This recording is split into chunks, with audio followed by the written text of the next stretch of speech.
Radhe Radhe everyone, आप सभी को राधा अष्टमी की बहुत बहुत शुभकामनाएं।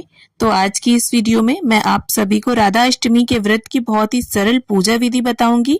तो देखिए, भाद्रपद मास के शुक्ल पक्ष में आने वाली अष्टमी तिथि को राधा अष्टमी के रूप में मनाया जाता है। जिस प्रकार से जन्माष्टमी कृष्ण पक्ष की अष्टमी तिथि को आती है, उसके ठीक 15 दिन बाद शुक्ल पक्ष की अष्टमी तिथि को राधा अष्टमी मनाई जाती है। जन्माष्टमी पर श्री कृष्ण जी का जन्म हुआ था और राधा अष्टमी के दिन हमारी राधा रानी प्रकट हुई थी, यानी राधा रानी का जन्म नहीं हुआ था, वो प्रकट हुई थी, इसीलिए उनका प्राकट्य दिवस मनाया जाता है। राधा अष्टमी का व्रत करने का बहुत ज्यादा महत्व है। माना जाता है कि 1000 एकादशियों का व्रत करने से जितना पुण्य फल हमें प्राप्त होता है, उतना हमें राधा अष्टमी का व्रत करने से मिलता है। और एक राधा अष्टमी का व्रत करने से 1000 नदियों में स्नान के बराबर का पुण्यफल हमें मिल सकता है। तो देखिए, राधा और कृष्ण इनमें कोई अंतर नहीं है, दोनों एक ही हैं। तो अगर आपने जन्माष्टमी का व्रत किया है तो राधा अष्टमी का व्रत भी आपको जरूर करना चाहिए, क्योंकि राधा और कृष्ण एक दूसरे के बिना अपनी पूजा स्वीकार नहीं करते। तो देखिए, राधा अष्टमी के व्रत में जो पूजा है वो दोपहर में 12 बजे की जाती है, क्योंकि ऐसा माना जाता है कि 12 बजे ही राधा रानी प्रकट हुई थी। तो इस तरह से देखिए, चौकी लगाकर उसके ऊपर लाल या पीले रंग का हम वस्त्र बिछा लेंगे। अब इसके साथ ही थोड़े से अक्षतों का आसन देते हुए मैं यहाँ पर अष्टदल कमल की आकृति बना लूंगी और इसके बाद हम इस पर कलश की स्थापना करेंगे। देखिए, राधा अष्टमी के व्रत में कलश स्थापना अनिवार्य होती है, तो कलश स्थापना आप जरूर से करें। तो इस प्रकार से देखिए, अष्टदल कमल की आकृति बनाने के बाद हम यहाँ पर एक कलश ले लेंगे। तो यहाँ पर मैंने मिट्टी का कलश लिया है, आप तांबे का या पीतल का भी ले सकते हैं। और इस कलश के देखिए कंठ पर लेस लगी हुई है, इसलिए मैंने कलावा नहीं बांधा है। आप जो कलश लें उसमें कलावा जरूर बांध लें। अब चंदन से मैं कलश के ऊपर स्वास्तिक का चिन्ह बना लूंगी। स्वास्तिक का चिन्ह बहुत ही शुभ होता है और हमारे हिंदू धर्म में स्वास्तिक जो है किसी भी पूजा पाठ में सबसे पहले बनाया जाता है। तो इस प्रकार से देखिए, स्वास्तिक का निशान बनाने के बाद अब हम इस कलश को शुद्ध जल से कंठ तक भर लेंगे। शुद्ध जल से मेरा मतलब आपके पीने वाले जल से है और इसमें आप गंगा जल भी मिश्रित जरूर कर लें। अब कलश के अंदर हम 1 रुपए का सिक्का, सुपारी, अक्षत, हल्दी, चंदन, रोली, ये सभी सामग्री डाल लेंगे। कलश स्थापना बहुत ही सरल होती है और लगभग हर व्रत पूजन में कलश स्थापना की ही जाती है। तो इस प्रकार से फिर मैंने यहाँ पर 5 आम के पत्ते लिए हैं और उन्हें चंदन और रोली से टीक लिया है। अब अगर आपको आम के पत्ते उपलब्ध ना हो तो आप अशोक के पत्ते भी कलश में सजा सकते हैं। अब इसके साथ ही एक चावलों से भरा हुआ पूर्ण पात्र हम कलश के ऊपर रख देंगे।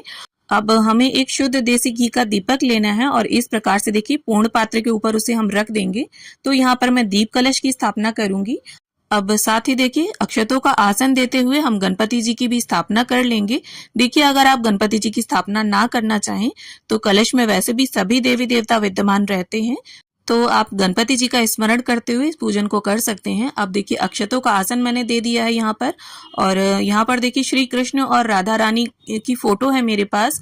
देखिए, राधा रानी कभी भी अपनी पूजा श्री कृष्ण के बिना स्वीकार नहीं करती हैं, तो आप अकेले राधा रानी का पूजन ना करें। अगर फोटो है अलग अलग भी है तो आप उन्हें दोनों को विराजमान जरूर करें चौकी पर। तो इस प्रकार से देखिए, हम उन्हें विराजमान कर लेंगे और इसके बाद अब हम दीपक प्रज्वलित कर लेंगे और अपनी पूजा को प्रारंभ करेंगे। तो इस प्रकार से देखिए, जल के छींटे लगा लेंगे, हम भाव रूपी स्नान करा लेंगे गणपति जी को। और स्नान के बाद जिस तरह से वस्त्र पहनाए जाते हैं वैसे ही हमने यहाँ पर वस्त्र की भावना से कलावा अर्पित कर दिया है। गणपति जी को टीका कर लेंगे हम, चंदन, रोली, अक्षत समर्पित कर देंगे, फूल और धूप घास गणपति जी को समर्पित कर देंगे। अब फोटो पर भी हम जल का छींटा दे देंगे और इसके बाद देखिए, हम यहाँ पर वस्त्र की भावना से कलावा अर्पित कर देंगे। राधा रानी को यहाँ पर लाल रंग की चुनरी में अर्पित कर दूंगी। और देखिए, अगर आपके पास राधा रानी का विग्रह है तो आप बाकायदा उन्हें पंचामृत से स्नान करवाएं, या लड्डू गोपाल जी हैं आपके पास तो उन्हें भी राधा रानी बनाकर आप पूजन कर सकते हैं। तो इस प्रकार से देखिए, राधा रानी को, श्री कृष्ण भगवान को हम चंदन, रोली, अक्षत समर्पित कर देंगे और साथ ही साथ कलश देव का भी पूजन करते चलेंगे। तो देखिए, साल 2024 में राधा अष्टमी 11 सितंबर को मनाई जाएगी। तो सभी भक्तजन राधा अष्टमी का व्रत 11 सितंबर को रहेंगे। अब इसके बाद देखिए, हम सभी को इत्र अर्पित कर देंगे और साथ ही राधा कृष्ण के समीप बांसुरी यहाँ मैंने रख दी है और सभी को यहाँ पर पुष्प अर्पित कर दिए हैं मैंने। इसके साथ ही राधा रानी को कुछ श्रृंगार की सामग्री भेंट कर देंगे हम। अब इसके साथ ही देखिए राधा अष्टमी पर जो भोग होता है वो बहुत ही विशेष होता है।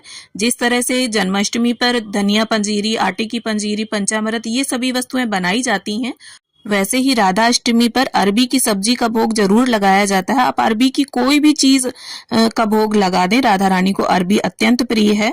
और इसके साथ ही खीर, पूड़ी, मिठाई और जो भी ऋतु फल हो उसका भोग आप रखें और साथ ही जल का भी भोग जरूर रख दें। और सभी भोग में देखिए तुलसी दल अवश्य डाल दें। जैसे जब घर पर किसी का जन्म दिवस होता है तो पकवान बनते हैं और देखिए बहुत से लोग इस दिन 56 भोग भी लगाते हैं। तो अगर आप 56 भोग लगाना चाहें तो 56 भोग भी लगा सकते हैं।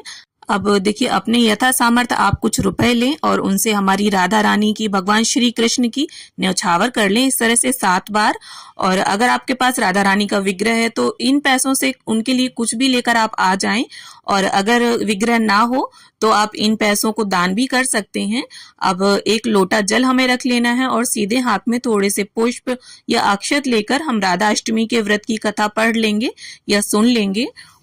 और देखिए राधा अष्टमी का जो व्रत है वो संतान प्राप्ति के लिए भी किया जाता है। तो बहुत ही ज्यादा शुभ फल देने वाला और महत्वपूर्ण व्रत होता है राधा अष्टमी का। तो आप इस अवसर को हाथ से जाने ना दें। सभी लोग राधा अष्टमी का व्रत जरूर रहना। और कथा संपन्न करने के बाद हाथ के पुष्प या अक्षत थोड़े आप लोटे में डाल दें और थोड़े राधा कृष्ण के चरणों में छोड़ दें। अब इसके बाद एक शुद्ध घी का दीपक जलाकर सभी की हम प्रेम पूर्वक आरती उतार लेंगे। और ये जो कलश का दीपक है इसे हमें नहीं हिलाना है, आप अलग से दिया लगाकर आरती कर लें। तो इस तरह से आरती संपन्न करने के बाद हाथ जोड़कर सभी से पूजा में रही कमियों के लिए क्षमा याचना कर लेंगे और राधा रानी से, भगवान श्री कृष्ण से ऐसी प्रार्थना कर लेंगे कि वो अपनी कृपा दृष्टि हमेशा हम पर और हमारे परिवार पर बनाए रखें। तो देखिए राधा अष्टमी का जो व्रत है वो 2-3 तरीके से किया जाता है। इसके विषय में भी मैं आपको बता दूं तो कुछ लोग क्या करते हैं, सप्तमी के दिन व्रत रखते हैं और अष्टमी के दिन सुबह 4 बजे मंगला आरती करने के बाद व्रत का पारण कर लेते हैं। और कुछ लोग राधा अष्टमी का पूरा दिन व्रत करते हैं, सुबह से लेकर रात्रि तक, और रात को चंद्रमा को अर्घ देने के बाद व्रत का पारण कर लेते हैं। और ज्यादातर लोग राधा अष्टमी के दिन सुबह से व्रत करते हैं और दोपहर 12 बजे राधा अष्टमी का विधिवत पूजा करके इसके बाद व्रत का पारण कर लेते हैं। तो ये पूरी तरह से आपके शक्ति और सामर्थ्य पर निर्भर करता है कि आप किस तरह से व्रत रखना चाहते हैं। और इस व्रत में देखिए सुबह नॉर्मल पूजा करके आप चाय, पानी, दूध वगैरह ले सकते हैं। और जब भी आप व्रत का पारण करें उसके बाद आपको देखिए बिना प्याज लहसुन का सात्विक खाना खाना होता है पूरा दिन, राधा अष्टमी के पूरे दिन। तो उम्मीद करती हूँ राधा अष्टमी व्रत के पूजन की ये सरल सी विधि आप सभी को जरूर पसंद आएगी। वीडियो अच्छी लगे तो इसे लाइक शेयर जरूर करें और इसी तरह की वीडियोस देखने के लिए मुझसे जुड़े रहें और चैनल को सब्सक्राइब कर लें।